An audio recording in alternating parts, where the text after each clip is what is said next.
just doing what you can and trying to fit it to a certain timeline fits that. I was looking at like Italian neorealism because they had a new thing on the Criterion channel, and in the introduction to that, I guess it was kind of like a myth, whereas like, yeah, they shot on location and used a whole bunch of non-actors, but like it was all through this lens of like independent filmmaking or stuff like that, when actually these movies were actually like super expensive to make. It's actually a lot more expensive to shoot on location and things like that. But what was I gonna say? That's like the funny. Those movies though are like, they seem like they're not expensive. Exactly. And I don't know if you can say the same for Uncut Gems, but yeah. Are we live? Oh yeah, it's live. Oh yeah! Welcome back, film fans. Been a while. It has been a long time.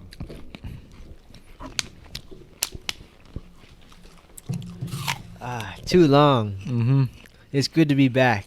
It's good to hear the sound of my own voice. It's been a while since I've done this.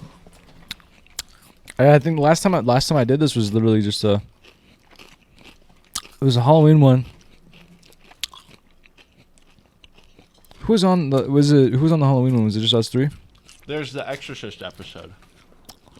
Was that the Exorcist that episode? Was after the Halloween episode. So there was the zombie episode, and then there was Halloween. Mm-hmm. Oh no. Then there was the Exorcist episode. Was it? Yeah. I remember the Halloween one was Monster House.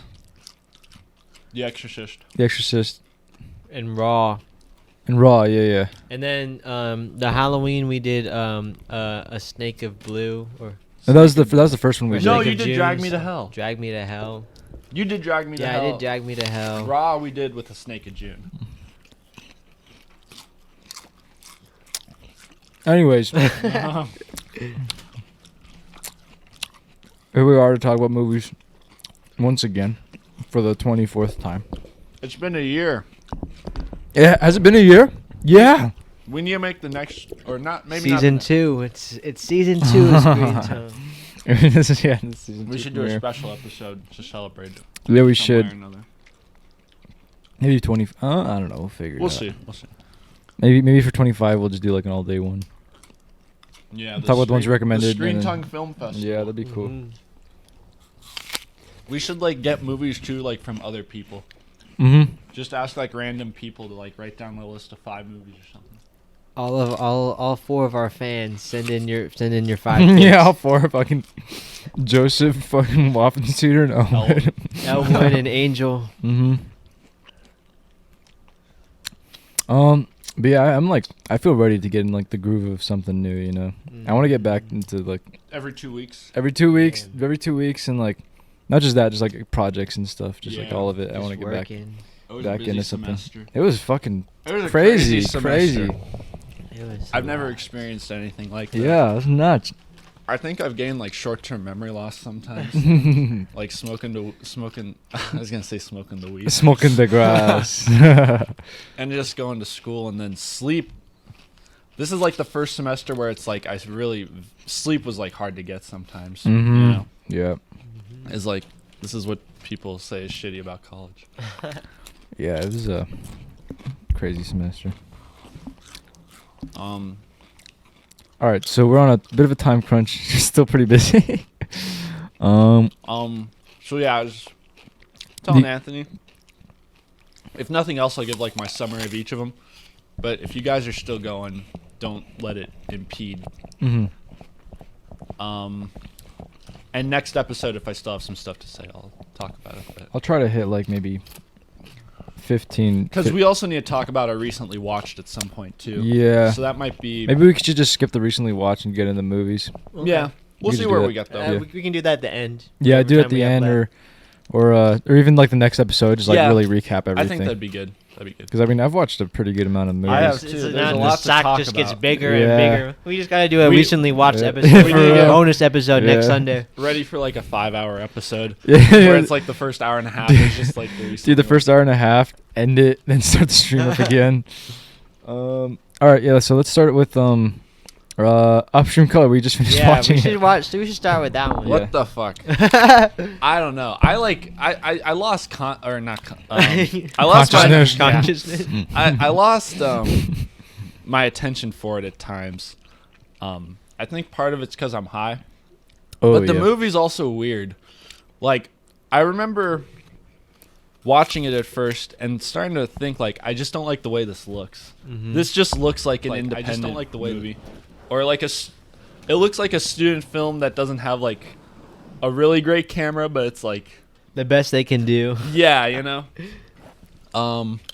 What I like about this movie though is like it's kind of hard to follow, and you really have to pay attention to pay attention to everything kind of. Yeah. It's Like challenging. It was hard because like I was trying to eat these fucking chips in this like cheese, right? And I'm trying to dip the cheese, and it was dark, so I couldn't see. But like the cuts are like really quick, you know, and each one's kind of important. So if like I feel like even if you like don't pay attention for like 15 seconds, you can kind of get a little lost. So it requires your attention.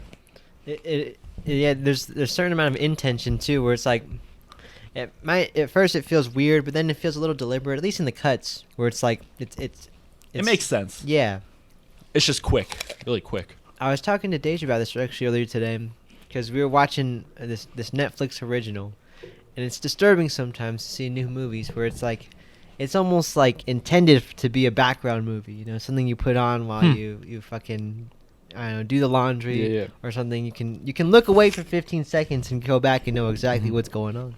And in a sense, this is the antithesis of that, where it requires your attention almost to an alienating degree, because you're not used to really putting in that much effort. And in a sense, it's supposed to be like reflexive unto itself, and through that reflection we see ourselves in like this sort of connection. But it's hard, and maybe I was just tired and just high, but I guess sometimes it's difficult with movies like this, where it's like it really is kind of impossible to go in cold. Like if you really didn't know anything about this movie, you didn't know that Shane Carruth had like done everything. You didn't even know that it was like supposed to be this sort of love story or like whatever sort of high concept thing. It's very difficult to find any sort of stable ground to hold on to.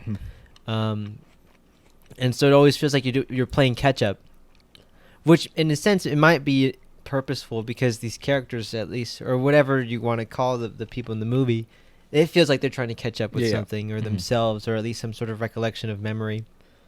That's a good way to describe it.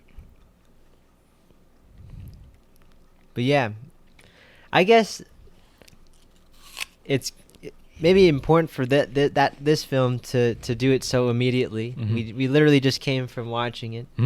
But in a sense, I wish I had more time to look into Shane Carruth or things like that. Or I guess just for the listeners, Elijah, how'd you come upon this film? Oh yeah, we skipped the why'd you choose this movie portion.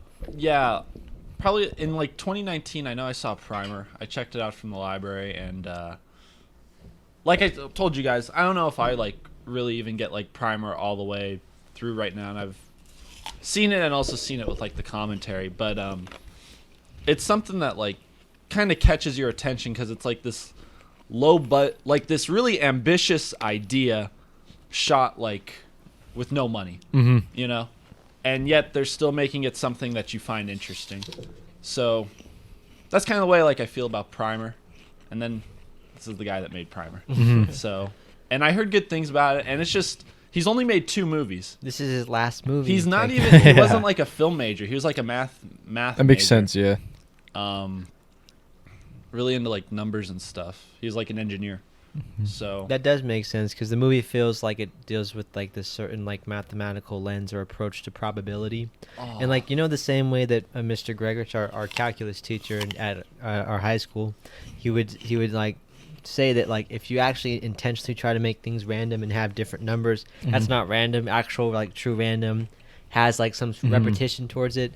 That the movie feels like some sort of like that's the thesis of the film in terms of finding logic in no logic, or I don't know. Yeah, I don't know. it's It's a really interesting movie. I was similar to you at first, where it's like I didn't like how it looked. Yeah. I remember when it first started, I'm like, is it like structure? I was thinking about the structure at first. I was like, it feels like it's just starting off with like a montage. And then I was like, the montage kept going. I'm like, is the whole movie going to be a montage? And the whole movie is like edited like a montage. Now you get what I'm saying. No, like, I mean, it's... When I found the... I'm sorry. Go ahead. No, go ahead. You can go I ahead. found the DVD from the library, and I like thought it was going to be like a normal movie. And then you put it in, and like, what the fuck? You know, it doesn't stop. It was interesting, though, because it's like... I realized, like, real movies, like, they sit down, you know? This movie is just like you're just like flying through. But this movie does not want to sit down. I remember thinking, like, I just want to sit and, like, feel, like, the plot, like, feel the characters. This movie's just, like, fucking walking away. In that way, I don't know if it resonated with me in that way, but I was talking to Elijah the other day, and he was saying that I like to talk or I was a compassionate person because I like to talk about deep things very quickly, because in a sense it is very difficult to get a point across in like the full spectrum of what you're trying to say, and you wish that you can give people like that amount of time to really just sit with it and feel it, but in a sense there's no time to feel right now because there's more to learn. It feels like you're in the Matrix. That's kind of what it makes me it felt at times kind of like a bit of like a Terrence Malick style. Yeah, like a Tree of Life type of thing, but like even faster than that. And it just makes me think, like, when he watches this movie, does he feel like all the stuff that he's trying to get across in the way he's presenting it? Like, I mean, I think just knowing like what it's like to create something, I don't think he can truly know.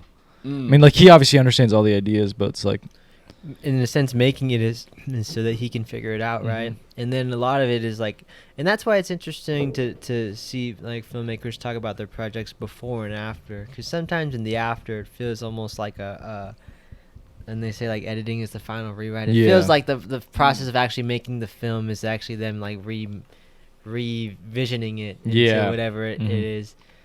I guess it's a bit on topic, but a little off. I also got the Sex, Lies, and Videotape criterion. oh, did you really? Yeah. And on there, Steven Soderbergh, he kind of talks about Sex,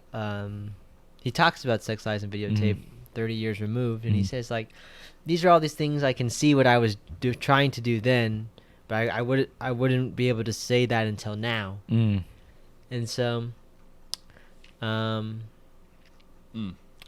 can't remember where I was going with that, so apologies. But you're all good. It's more something to do with intention and. It's like the way like an artist views their work before and after completion. Yeah. I like, you think like when you write something too, like you get the idea at first and like it kind of clicks with you, and then you start putting it on paper, and it's usually not like that easy. And then once you put it on paper and start working with it more, then it turns into something that it is your idea in your head, but it's also something new because it's out of your head. Right. It's like, what's the fucking thing? Like the bandwidth thing that Elon Musk or whoever the fuck is talking about. It's like you have the thought, but it's like it's your hand interpreting the thought, you know, or it's like it's being translated into something outside of your head, you know. It's kind of like if you think it, you can film it, or if you can dream it, you can film it, or whatever. But it's like filming it isn't what the dream is. No, because it's like writing it is like one type of translation. It's like telephone, where it's like people read it, you know, and it's like you have to translate it again, you know. Sorry to bring up the Matrix again. I was also in a recently watched, but there's something in there that where they talk about like the digital projection of yourself, but really it's based on like the psychological thing of like the residual projection of yourself, right? Like sometimes I have a mustache, but when I picture myself, I don't see the mustache, you know, but it's there, and it's like what you remember, but then that's that sort of thing where it's in here is different than outside, right? Which is interesting too, because then you think about the movie and it's dealing with like not just one relationship, but like I guess just I'm trying to think of a non-pretentious way to say it, but it's like Just go full. Basically, like pretentious. the essence of relation. It feels like because Mm. like the guy he had a divorce, and we're seeing his divorce, but also it seems like it's a projection of how he sees a Mhm. divorce because there's a different actor in whatever that sort of like marriage thing is, Yeah. where the lady is saying like, "I'm so proud of you, I love you," Mhm. and he just hates He him. walks away. He hates his own life. You know, Mhm. she believes in him, but he doesn't believe in himself. Mhm. And then you're seeing like this I don't even know what to call it because like, that's guessing more in the abstract high concept stuff, but like then the relationship that's tied in with whatever the living organism is, and then they're sharing memories, and they can't even in that sense it almost feels like a discovery, and when a relationship starts to when it first begins, and it's almost like you see each other naked for the first time. You're just like you're learning, but you're trusting, and you're trying to figure it out, and then the line gets blurred, and then that's where like the first tension comes in a relationship. Because now you're so familiar, and you just spent so much time with the person or whatever it is, that you get a little confused, right? Mhm. Mhm. I do like how it dealt with like it really did feel like all these characters were connected, and just like how Yeah. they use the cuts and stuff.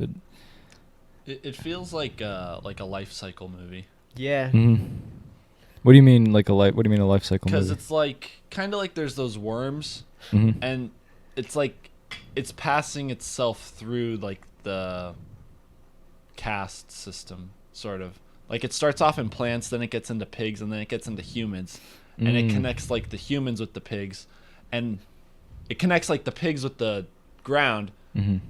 So it's almost like it's like a metaphor for like spirit. Yeah. Yeah, that's a good way to describe it. 'Cause That's what, fucking you know. when your body decomposes, your body gets fucking eaten by all the worms and stuff. I like that part. That feels like a really like Eastern philosophy type of thing. Yeah. Mhm.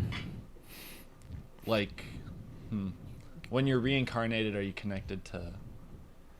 It's this like egalitarian like view of like life and existence, right? Where in a sense it's all on some even or like progressive plane, where even as a sentient human you still have a relation to the pig or the Mhm. worm and the ground and the plant. An emotional. And it's interesting that you talk about it in terms of spirit, because then it adds some sort of tangibility to it, and then in that way it becomes a very interesting sort of like,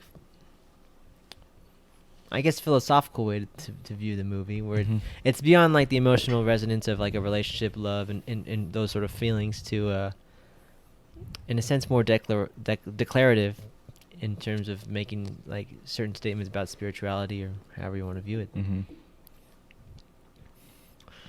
I did Really hard. I did feel like won over by the movie though.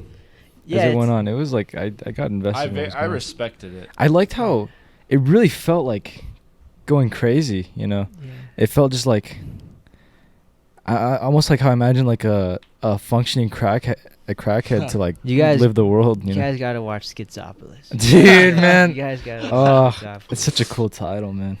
Oh man. Oh, I think I get the title. Just watch it. Oh boy. It's even better than what you think, because once you hear the title, it's one thing, but then you're like, oh wait, this movie's about this. You're like, what the fuck? Okay, Anyways. stop. Okay, I think you guys are making me piece things together, and I don't want to piece it together yet.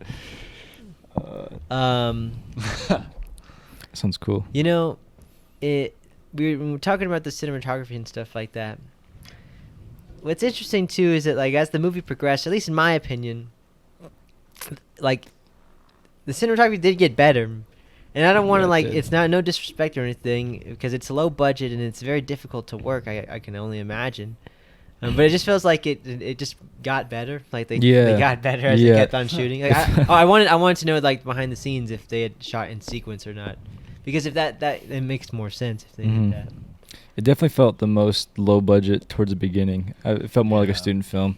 Because there was a whole bunch of stuff where it's like beyond we were talking about beyond the color, it was just like lit flat. Like there was it was just like it was like the worst case scenario of like using natural light, where it really might have just been the sun. They really But didn't like you can't. Sometimes the sun doesn't look good, you know. No. They didn't want any of the shadows to pop at all. You know, it's like Yeah. all light. Some of the underwater shots were cool. Mhm. The shot where like the piglets die and they're in the water and stuff. Like some of the like the more Yeah. abstract stuff That's what I was was gonna really say. fucking cool. All the abstract, it actually was. It looked like like inspired like pieces of visual like art. Like yeah. the one, it must have just been like the tree, but like it's milky liquid, and it's during the upstream. I think that was color coming. shit. I think that was coming from like the piglet's dead body, just like coming out from. It looked cool. That shit was cool. It looked really cool. And like if in a sense that stuff to me feels more poetic than whatever you can do with two actors. You know Yeah. what I mean? Yeah, that's why I wonder why he decided to focus on the upstream color part for the title. I was thinking about the whole movie, Mhm. like, all right, but then it shows the upstream color. I'm like, all right, so if it's then after that happened, though, I was expecting to have some sort of like moment of clarity or like Mhm. realization that, and maybe it was me not asking too much of the film, but not asking enough of the film, where I wanted it to solve something for me. When the whole point of the film, I think, is for us to like figure it out for ourselves. But what does that mean? I almost see it as like recovering from like like something traumatizing or tragic, like recovering from like 9/11, where it's like it's really tragic, but like everybody has to like find their own way to like pick up the pieces and stuff. Like by the end, they have like the closest thing they can have to like having kids is like through these piglets. That actually makes sense too, in terms of like the relative age of Shane Carruth, and he probably was of an impressionable age when 9/11 happened. And there are actually sequences that take place in New York or in Times Square. Mm-hmm. So I wonder yeah. if that did have some sort of like, It because could, yeah. the movie, at least like when I think of it that way, it does feel of the vein of like the post 9/11 sort of like cynicism Mhm. that came from like, I think, a lot of filmmakers.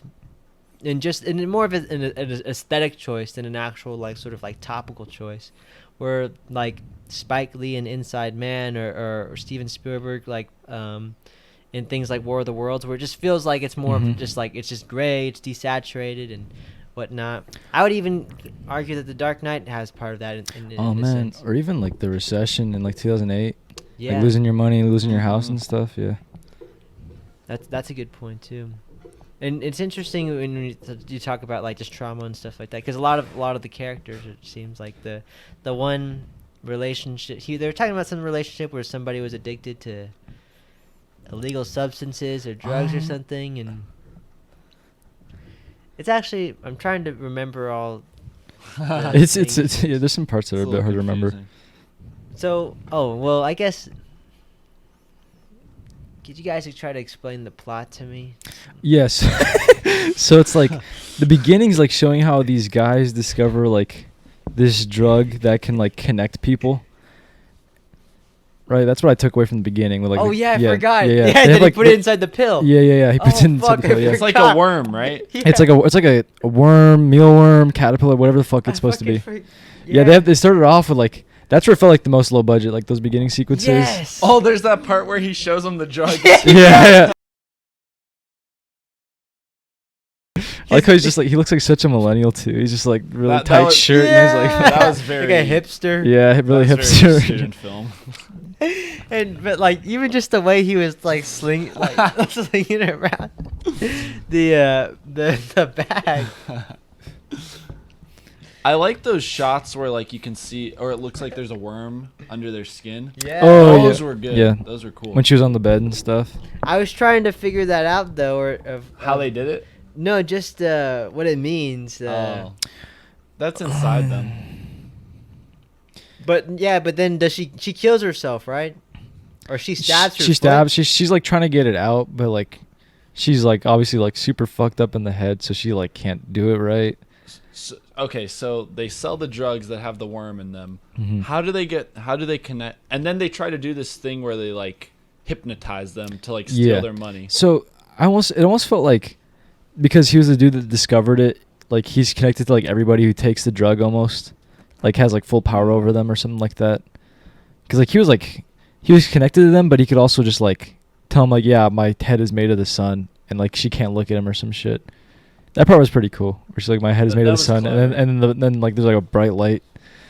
And then they obviously use the drug on her to like steal all of her money.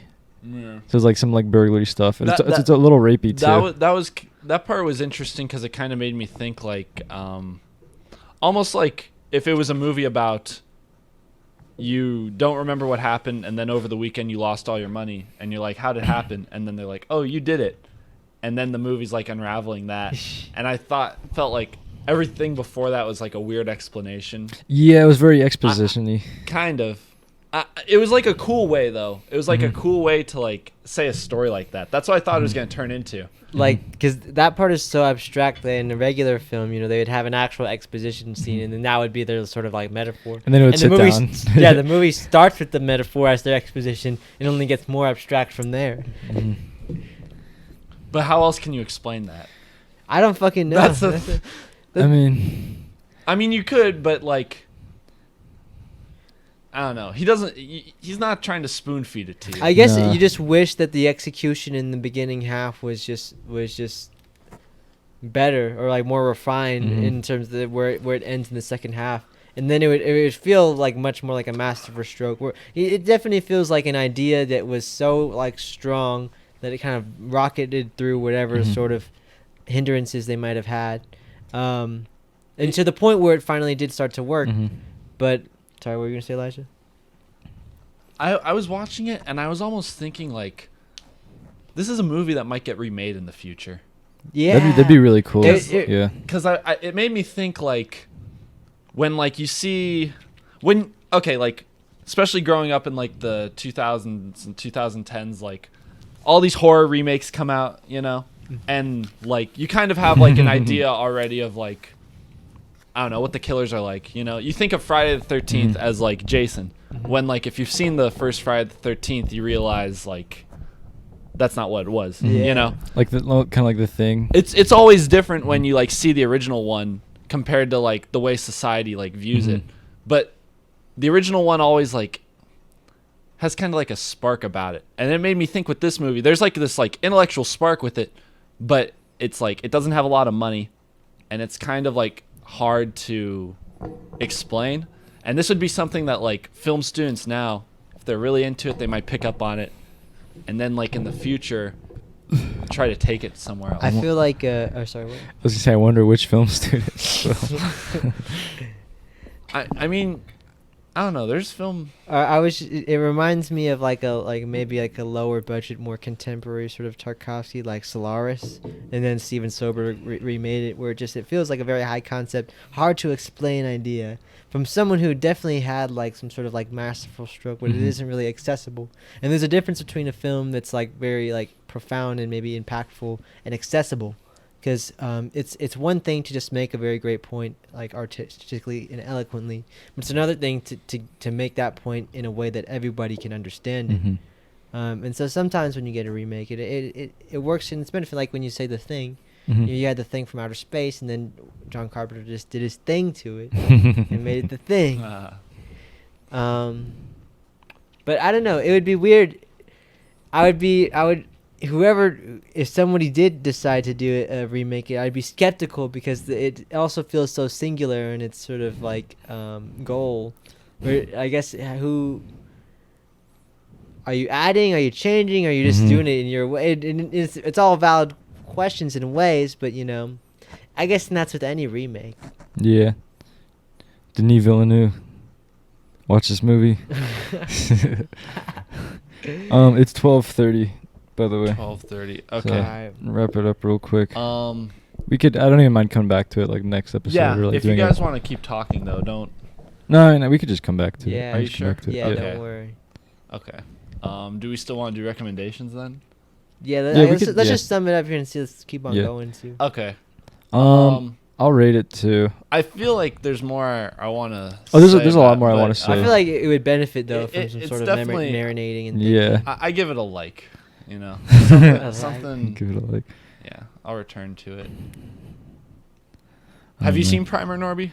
No, but I've seen like. Oh, you've seen the diagrams. I've seen the diagrams. Yeah, dude. I saw the video of this guy explaining it, and I'm like, yeah, it feels like. I remember watching it, and I was thinking this movie at least, and I was thinking this feels like a movie, like headed by like a STEM major, and like all the creative choices were made by like gaffers, and like you know what I mean? Yeah, all the creative choices were made by like Best Boys. Yeah, like, the Best Boy Electric. yeah, like this entire movie was made entirely by Best Boys. What does the best boy do? They basically do the most boring but stressful job in terms of like mapping out circuits in the house for lights, so that you don't blow a fuse. Oh wow. But yeah. Let me think. I give it like an 8.5 out of 10. Okay. I'd probably give it like a 314 out of like 400. That's not too bad. Yeah. I said I give it a like. Yeah. So But, I enjoyed the relationship. Like, it felt very like the characters were very close while still being like they were too close. You know, it was very Yeah. dependent. Like even like their memories were just like intertwined. You know, I like that sequence too, where they're That talking was about their cool. memories and stuff, and the part with like the birds, and they're like the birds fly off the branch. I like that part a lot. That part with the pills was really funny. And I forgot because by the end of the movie, you know, it gets better. Yeah. There's like it makes you forget. I liked watching Willie trying to get on the couch. Bro, He was struggling for like he 20 seconds. pumped himself up like, He for a whole jumped like up. 60 seconds until he could make the He jump. drank a shit ton of water. Do you remember? He was that? exhausted. He needed to recharge. He was drinking water for like a minute. Those old muscles. All right. Do you want to do AI or Redline next? I forget which order we recommended him last time. Well, so. we can go in reverse chronological, and then then it would be Redline. Start from the ratings. And go. Well, I think Redline will probably be a quicker discussion. That's true. All right, so AI. AI. Man, where do I even begin? Honestly, it's interesting finally getting to talk about it now. Yeah. I feel like I talked a lot about this movie leading up to it, and now that we're here and we're actually talking about it, I feel like I've come around, and I've had a change of heart. Not a big one where I can definitely talk about the things that are just strange about this film. But I guess I appreciate and I understand. I think I understand where they're coming from. Mhm. And you actually were asked to do the impossible. You were asked to make a Kubrick film. Mhm. You know what I mean? And just reading and learning more about it, and at least Steven's approach to it, it seems like it was what it could be. And it can never be great. It can never be amazing. Maybe at one point. But that point is like long gone by the time they have to actually make the movie. Mm-hmm. First time I saw this movie, I was probably like 8 or 9. And it made me cry. It actually did. It had like a really like strong effect on me. Like, I don't know, just What part? the ending. Yeah. The ending when he was missing it, ending. when he missed his mom. You know, I lived with my mom. But I was at my dad's at the time, and that's maybe why I miss my mom. And it's interesting. Maybe we can talk about that too in terms of the relationship, like because it's like a mother-son movie. You know, the father is very just to the side. But then like, it's a movie that you don't necessarily remember, but you don't forget. If that makes sense. Like you're like, oh fuck, that happened in that movie. But it's like you can remember the feeling of watching the movie. Like I would remember like just being like just very impacted, you know, or like and by it, I guess the ideas and the execution of it too. You know, it's interesting to talk about it, and what we were saying before about like post 9/11 stuff, because the movie came out in 2001, right? Yeah. 2000. But it was right on the edge, and it's not even really post 9/11 as much as it is into like the 21st century, like in the way Spielberg was shooting movies, like that sort of bleach bypass, super overexposed. I guess I'm getting a little ahead of myself. For the listeners out there, if you don't know, this movie was developed by Stanley Kubrick, and it was going to be his follow-up to Eyes Wide Shut. And like most of his films of his later career, he has been working on it for at least 20 to 30 years. He first conceived of the idea sometime in the 80s. But he was, at the time, he had also become a close friend to Steven Spielberg, or maybe close is the wrong word, but they were both admirers of each other. And it's strange too, because you couldn't get two filmmakers that were probably more diametrically opposite in terms of taste. But they loved each other's work. Um, um, and even in its early conception, Kubrick had said he was trying to make something that was more in the vein of what Spielberg was doing with like Amblin and E.T. and those films at the time. Films that I don't know how much they were making a point, but they were highly accessible. Mm-hmm. And you cut through into the 80s and the 90s, and he had a few projects that fell through, like the Aryan Papers and things like that. But he had continued to work on the movie. Fun fact, he actually, the Robin Williams voiceover was actually recorded. Stanley Kubrick recorded that in 1996 Wow. for the film.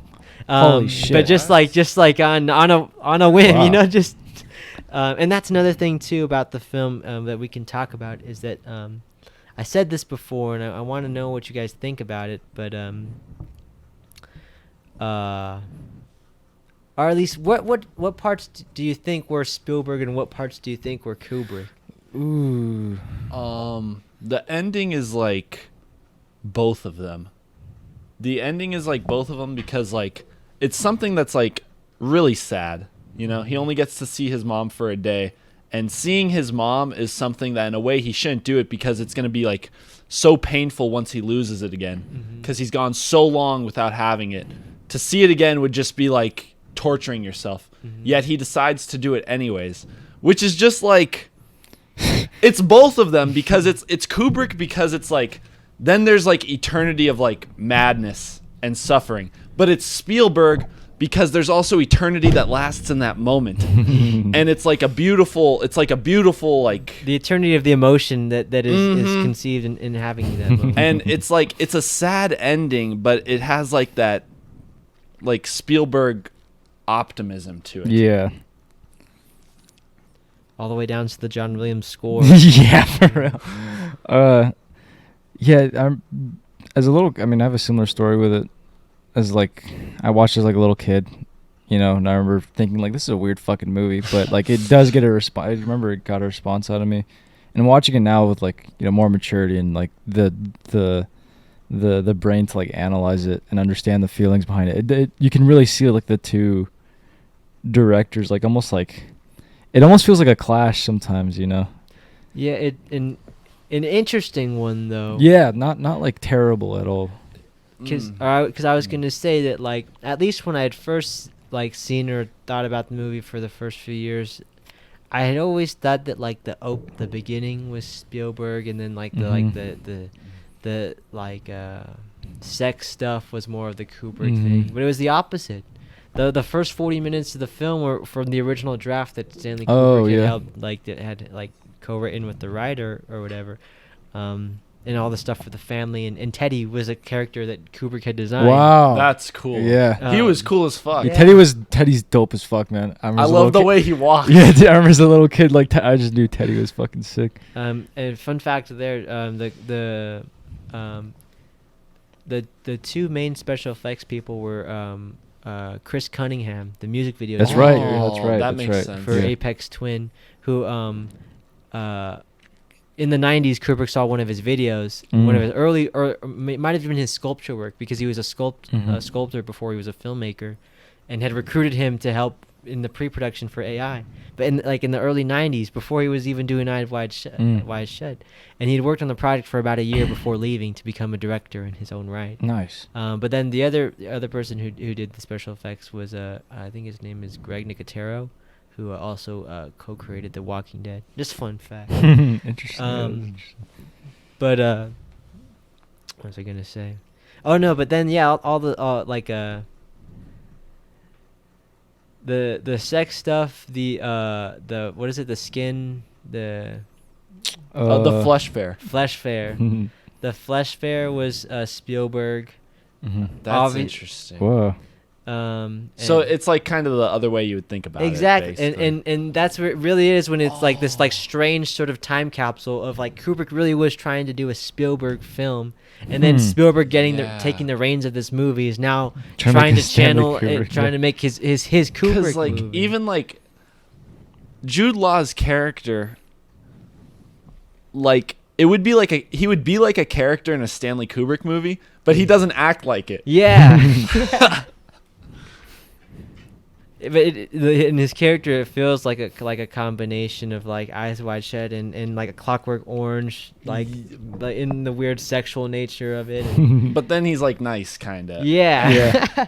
And it was interesting. I liked Jude Law, but the character.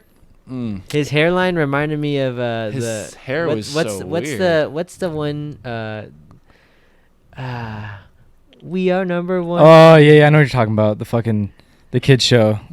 I forget what it's called too. His hair. Lazy Town. Lazy Town. Yeah, It yeah. was like plastic. Plastic. You ever yeah. see Lazy Town? No. There's a Oh, character who boy. looks just like that.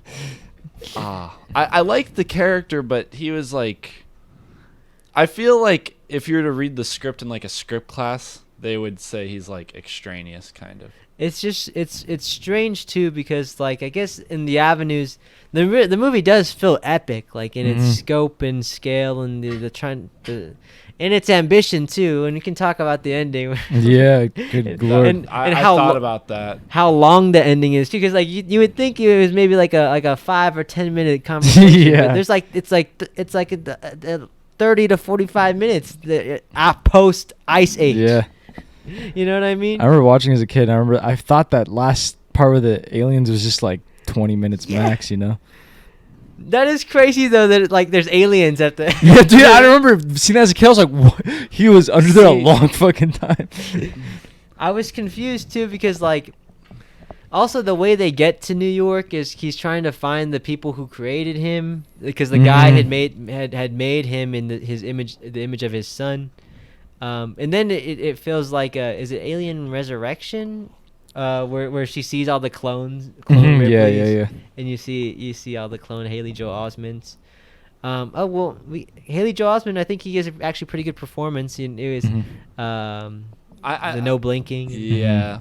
Sometimes I thought of it as like kind of like it's good because you can see the robot, but you can also see the little boy. You want to Yeah. hug him no matter what. Maybe it's an allegory for Jesus. Because the guy creates him in the image of his own son. That's like something in Yeah. Oh, Christianity. yeah. And then he goes on to have the only memory of humanity. It's So like, he's like the savior of like the genius of Yeah. humanity. but it's almost like the Interesting. reverse, where like all of humanity had to die. Yeah. So that he could become Humanity died for beautiful. him. Yeah. Reverse Jesus. He's the Antichrist. I think it's definitely like, or they make more references to like Pinocchio and it's being. Oh, about yeah, Pinocchio. yeah. The blue fairy. Oh That yeah, was weird. yeah, they actually reference the blue. And fairy. there's so many scenes with the blue fairy Bro, too. but then at the end, when the blue fairy comes to life, Yeah. you're like, what the fuck?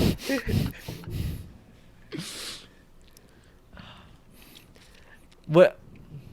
I guess it's interesting too, because when I watched it again for the podcast, I forgot about the opening scene, which I feel like in its conception is like an interesting idea, and because it is actually presenting the philosophical argument. Oh, yeah. The monologue. Yeah. But it just it feels clunky, and that I agree, I yeah. guess we can like in like screenplay wise, like that's the main issue, is that it feels kind of clunky, moving from thing to thing, and especially in that opening sequence.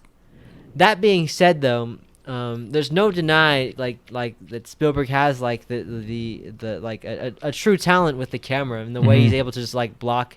And because it is just a conversation in a room and a guy walking around a room, but he'll pull out of the robot, and then he'll pull out and he'll pan around the guy walking until it pans over to the girl, and then it keeps pulling out until it becomes an over the shoulder of the guy that was previously just walking. You're like, fuck. And so that was cool. My favorite part of the movie is actually the stuff when they first get Henry and it's within the house, because at least there it does feel like an interesting sort of like almost like a social experiment. Yeah. And you almost, because like that first 40 minutes or however long it is, like it feels almost like Ex Machina or something, where it's like these humans trying to deal with the concept of a new like being, you know, and then I think it's interesting to put that in a child's body, you know, And like you say, in terms of like the Jesus thing, and the idea of something that's so pure. Sorry to talk about the Matrix. And, you know, I've been going through the Wachowski stuff, but like they talk in the Matrix. There's this part where they talk about like the first Matrix was actually like heaven, like it was like a paradise. There's nothing bad, and the humans, they couldn't accept the program, and so they had to make the world imperfect. Where it's almost like when you have David, this like perfect child, you know, in a sense it almost you're inherently alienated from him because like that's what's interesting about the movie, and that's to me what's the most Kubrick thing about it, is that it's like telling you that like love is like in a sense not like a natural sort of like state of being, because of like if you add like actual unconditional love and like no sort of hate or anything like that, it's not right. It's not balanced. And in a sense that is always the goal, and that's what you strive for. But in its reality and execution, it's not natural. It's not right. Right. You can't wait 2,000 years. Yeah. For your fucking you gotta mom. move on.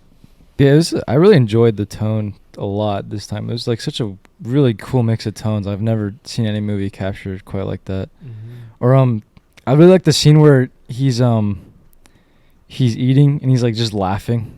Like super fucking hard. Yeah. That part reminded me of Trash Humpers, where they got the little kids to like laugh while beating up the baby. It felt just so like weird. It didn't feel like you'd want to laugh along with it.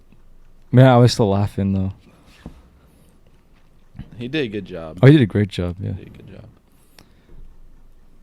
job. But I think I definitely enjoyed the beginning and ending like a lot, like the most. I mean, I still really like the middle part, but like the beginning and ending feel, I don't know how to describe it, like a little bit more well realized. Yeah, and it's funny because those are the parts that they'd been working on for the 20 years. Yeah.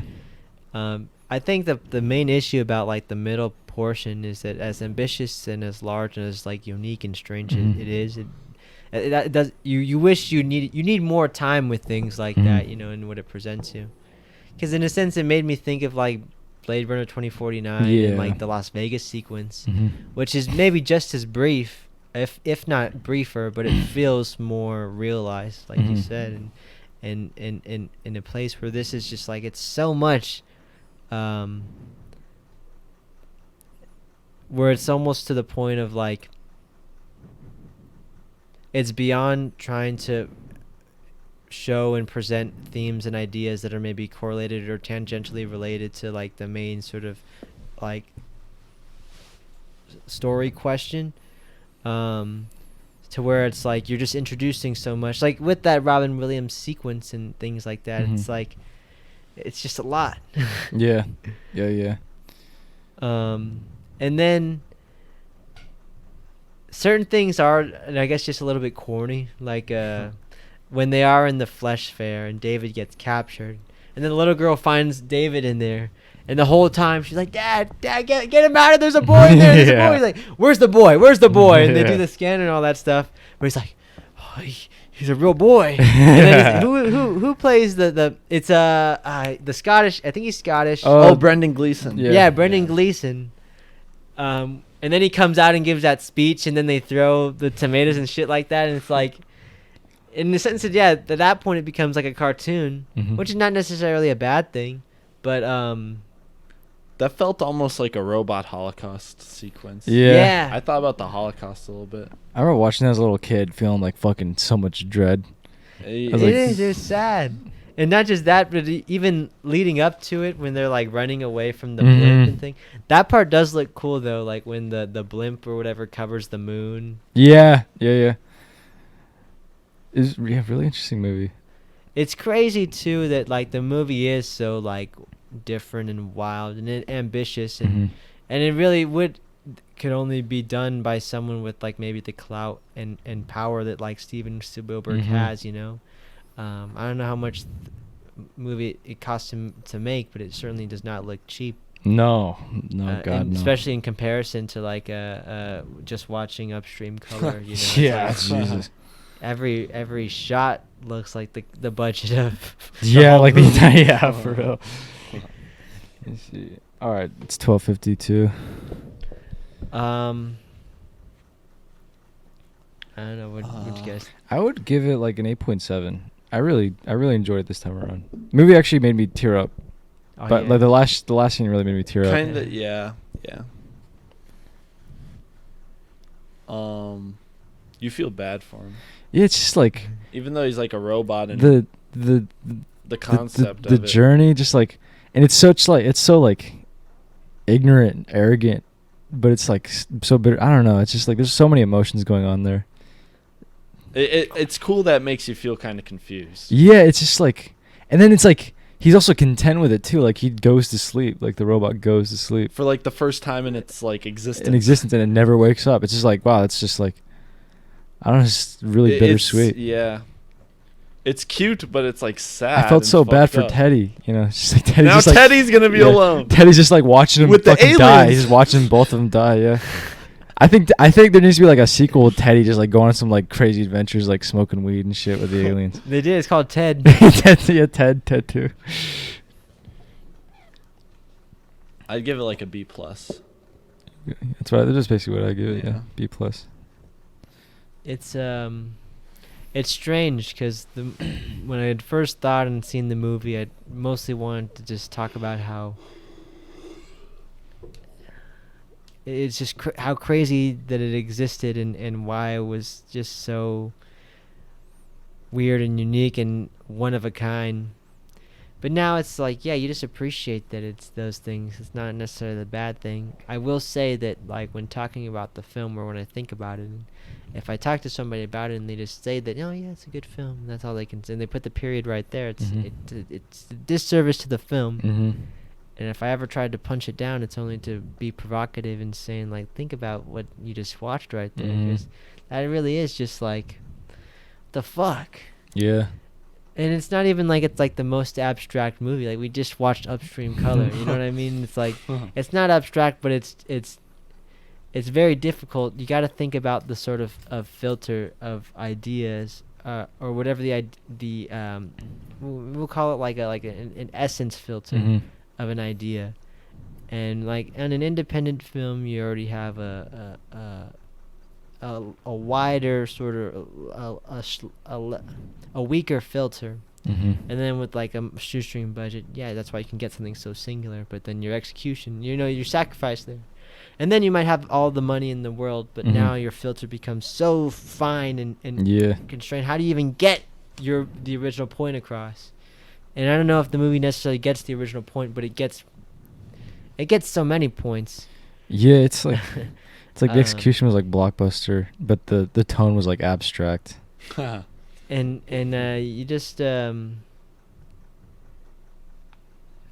I can't think of it as either a Kubrick or a Spielberg Mhm. film. It's just it is a real time capsule of so many things, and it's just interesting to be now 20 years removed from the movie, because I guess when you see it for the first time, and this is beyond just watching a regular a movie, to having just maybe aged a little, where now you've experienced multiple like decades and eras, and stuff that might have used to look modern or feel like contemporary now looks dated in comparison to what is actually contemporary.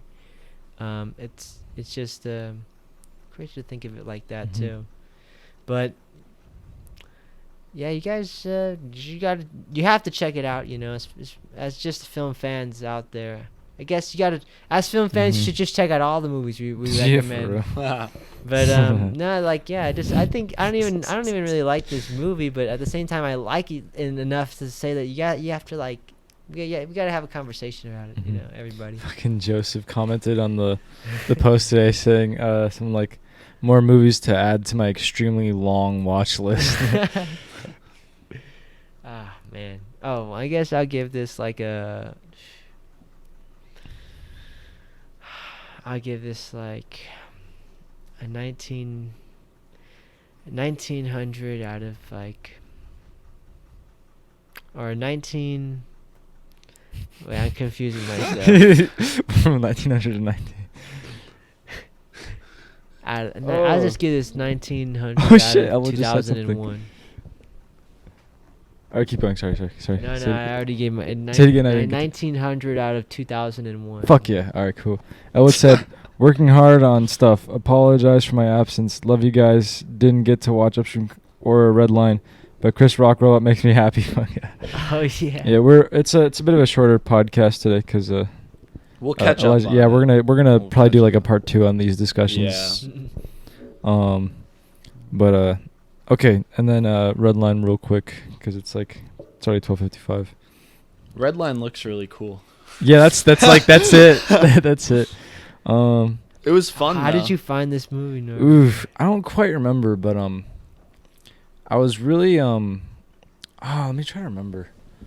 There was a little bit where like I was watching, not like I was watching anime, but it wasn't like watching like the how do you like the rom-com like big titty fucking Slice like of life. slice of life ones. I was really just trying to find like stuff that I thought looked cool. I think I must have found it on YouTube because there's like 1 or 2 videos describing like the importance of the movie. Oh yeah. You know, like how the movie was like it's made by this studio called Madhouse, and they make like really good fucking anime. Like they're phenomenal what they work on. But they were working on this for like I don't know, something close to a decade, like a long time. And it was like their own little passion project, and it was breaking the bank, you know. It was putting them out of business. And they were just like, fuck it, like we're just going to go through with it. Like let's make this fucking movie. And I don't think it quite put them under, but it almost did. Like it put them like really close. Jeez. And they got it fucking made, and it's fucking, the animation it's all hand drawn. It's like one of the last like really big hand drawn movies, whereas like a lot of stuff is like digital now, and they do it in the computer, and they can like, it's not really hand drawn so much as it's like resizing stuff, you know. But it's just like I remember watching it and just thinking like, man, these people really know how to fucking draw. It's fucking like some of like the perspective stuff where like he starts driving the car fast, and just like the way it warps around is just fucking crazy. I like the. Sorry. Go ahead. Good. I like the perspective in which things are drawn, where all the characters they look larger than life. Yeah. Oh yeah. Or it's I guess in more in relation to the objects around them, where like it's just interesting that like the objects are still fairly large or larger than them, but they still look huge, and that's just like in terms of the scope the movie presents. It just like visually, it's inherently large, and then you get into like the actual stylization and what it does with like the moving image. It's very impressive. Yeah. I don't know if I was the biggest fan of all of the sort of handheld stuff that it was trying to do, and I think it's more just out of like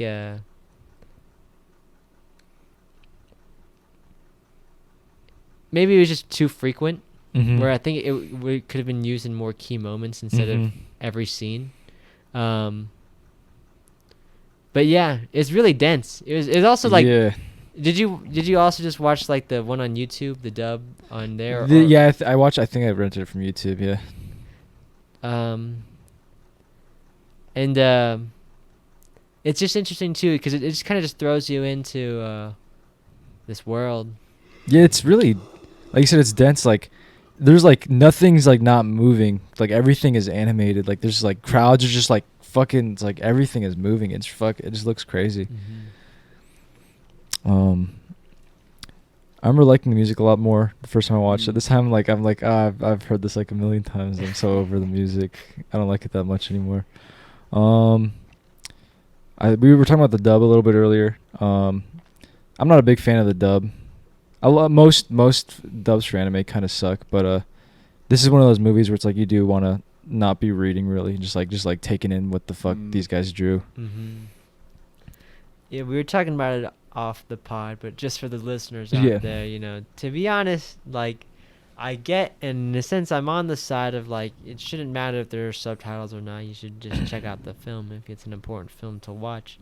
That being said, there is a difference, and it does like if it's a film that's in English, like I don't want subtitles, to be honest. Like I'd rather just turn up the volume and like it be uncomfortable like that. So anyway, because it's like it is a very different experience to Because when you're looking at subtitles, like you look at them for maybe like 2/3 of the second, and the other third you're looking at it, so you get enough information. But if it's a good movie, there's a lot going on visually that you're just gonna miss. Like you just gotta you have to admit it, please. And it's like it's a very different experience to maybe watch like a great film from like France or Korea or Japan or wherever you want to say, in its native language. Like imagine you were fluent in Korean watching Old Boy. It's like different than having to read the subtitles to this great action film. So yeah. But then it's like there's no perfect if you're either foreign. way you're compromising, one for comprehension, one for like a visual aesthetic understanding, which in my opinion are on the same like level of importance. Like you can't really put one over the other, because like you got to think about sorry, a bit off topic, I'll get back to it, but like also like a lot of stories, what is it, there's only like 7 different stories. And especially when it comes to movies, or I guess just visual mediums, like you could even say about a comic book or something, is that like you could tell the same story, but if the visual aesthetic is like completely different, like say you go from like they're not necessarily the same story, but like for an example, like Moonrise Kingdom, Wes Anderson, to like The Lighthouse, Robert Eggers, it's just similar locations and 2 characters for the most part, but very different aesthetics. And so people just don't knock that. Anyways, back to Redline. What was interesting too is that I guess I don't feel the most confident in terms of making this sort of statement, but with my sort of like elementary knowledge of like Japanese animation or anime, in a sense I do feel like there is a bit of a distinction that you have to make between like maybe anime, which is more like a serialized storytelling sort of thing, and like a Japanese animated film, like something from like Studio Ghibli, like there's definitely difference. And I feel like the movie, or at least like narrative and script wise, falls more into like the anime sort of way of relaying information, where most of the scenes are just kind of like exposition in a very like comic book sort of way of like this happened and then this is why this happened and that's why I have this. It's the plot's very like very simple, like it's not it's very like it. You could tell going into it they knew it was just like, this is just gonna be a movie that just like looks cool, And that being said, it does look so fucking awesome that this story doesn't even, not that it doesn't matter, but the visuals carry you through the film. But I couldn't help but think of things like Speed Racer. Yes, I think I watched this about the time I rewatched Speed Racer for the first time in like a long ass time. So like these 2 movies like they're very similar. It's like similar emotions and even similar in look sometimes. Yeah. In a sense, it almost feels like a more like well realized maybe attempt of what they were going for, and that's because it is animated, but they're actually able to achieve those sort of visuals. Octane high. What'd you think of it, Elijah? Oh, I enjoyed it. I wish I didn't watch it on my phone. You should have watched it bigger. But that being said, he was offered a larger device to witness and experience the movie from. But he said, "No, I'm gonna watch it on my phone." Fucking Elijah watched the ending to this movie fresh off a bong rip. What was that like? That was fucking crazy. I bet. Dude. What did you think? What did you guys think of the ending? It was like, I see where people like get like, there's like so much emotional intensity. It's like at like the peak, and it's like kind of goofy like how high it is, but if you really think about it, it's like actually like fucking insane. It actually was sensory overload though. Like I couldn't keep track. And then that part where like they fall in love. The movie like I know if you're watching this, I think you watched the movie, but like it ends right on the finish line, and they're like floating, and they're like, I love you, and it's like they kiss, and it's like the end in like fucking like love font or whatever the Yeah, fuck. yeah, but no, it says love. It says love. It says love. love. It says love. That's right. It says love. And maybe that's cool. Like that's the thing where maybe it's cool in Japanese where it's like, oh, you see the English letters, oh, love, right? We're like, you know, like when you see like a Japanese word for something, it might be corny as fuck in Japanese if you see It's like whatever the word it opposite. is. Yeah. Fucking, I remember one of the guys who made the video for Redline was saying like you could hear like the scraggly beards of the animators just like trying to get this shit finished, and they just finished it there. They're like, fuck it, dude. This is it. This movie's too expensive. That's the funny thing too, for like how expensive it was to end it like that. I hate to cut the party short, but what time is it? Time for you to go. Okay. Okay. I Okay. give Redline like an 8 out of 10. I'd give it like a B plus. Hey, you also give it. 2009 was a cool year for movies. Oh yeah. I'd probably give this like a 9 out of like 14. Mm-hmm. 9 out.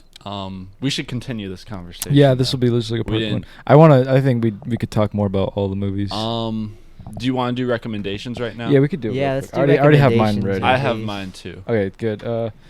So who wants to go first? I can go first. All right, go for it. So I just recently watched, either way, I've seen this movie once, and I had an itching to watch it again. So let's check it out. 1972, I think. Terry Malick's first film, Badlands, Oh, okay. Badlands. with Martin Sheen and Sissy Spacek. Tight.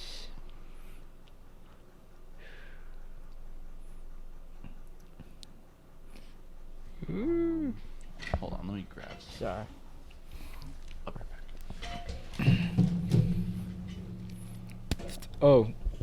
Also, Elwood said, badass, I'll watch him before next time. Love you guys. Please don't forget my wallet. Bye, dudes.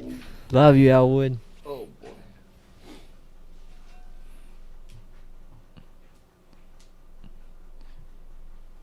Gonna wait for Elijah to come back. Yeah, before I'll wait reveal- for- Yeah. I'll wait for Elijah. everybody's but I reaction. think I know what I want to do for sure. All right, go for it. Oh, I shouldn't That was quick. Do you want to go or do you want me to go? you can go. All right. For the next, because I'm doing like a string of animated movies here. Okay. For the next animated movie, I want to do Waking Life. Oh, nice. Oh, waking life. Link Okay, later. you've talked about That'll that. be. I've been rewatching some of the scenes on YouTube, and I'm so ready to dive back in. Okay. It's yeah, dude. I'm so excited for that one. I watched like the first like half hour of Slacker. Yeah. Oh, did you? What'd you think? The dialogue's really fun. Yeah, he's. I even though they're like random people, they're like talking about interesting shit. Yeah. So, and I know you said the dialogue. You've said the dialogue for Waking Life's like really the good. dialogue so. for Waking Life is like intense, man. It's intense. Yeah, it's fucking awesome. First Okay. time I saw it, I was on acid and Oh God, That was Jesus. awesome. Yeah, that would hit like in fucking. That would hit so fucking hard. I don't know. I was watching it hot, just stoned, and I was just like, Oh. Jesus fucking Christ. I had to pause the movie like every 5 minutes. yeah. It's one of those movies you really get to Okay. like pause. Badlands and Waking Life. That's interesting. All right. And then now you're gonna put the cherry on top. All right. Well, I recently discovered this movie while on the Criterion Channel, and Richard Linklater was talking Oh shit. about his films. It isn't, but these are because so what they do is they interview a filmmaker, Mhm. and then they let the filmmaker do their own like sort of festival program. Mm, And so he mm. was curating these certain films. Mhm. It's a great conversation. You guys should check it out because he really is a film fan. He talks about it on there. Like, fuck yeah. Sorry. But one of the films he recommended was this one called Landscape Suicide Lance, that's a cool from title. 1997. Similar to Upstream Color, it was the filmmaker is a mathematician himself. And the movie is a pseudo documentary, but similar to Close Up. But I'm really excited. Just from what I saw, it looked really cool and interesting, and I was gonna check it out anyways. So I Fuck want to yeah. share that Hell experience yeah. with you guys. Sounds Let's good. do it. Landscape suicide. Badlands, Waking Life, Landscape Suicide. There we go. All right, that was a fun but cut short episode. Welcome back, film fans. Glad to be back. More to come. More to come. So, do you want to do 2 weeks? Yeah, maybe not this Sunday. The Sunday after that. I can't do this Sunday. I'm going to be gone from the 22nd to the 29th. Mhm. Okay. But maybe we'll find a day. We'll figure something out. 22nd to the 29th. Okay. All right. All right. So that's the deal, yo. We'll do a part 2 on these movies, and come back and talk about those ones as well. We'll I don't know. You guys just have to figure out how we do it, or we're gonna have to figure out how we do it, and you guys just kind of watch. Okay. All right. Thank you. Last words. Have a good evening. Peace out, film fans. All right. I apologize, guys. Oh, you don't need to apologize. I'm just glad to be back, brother. This is Bat Country.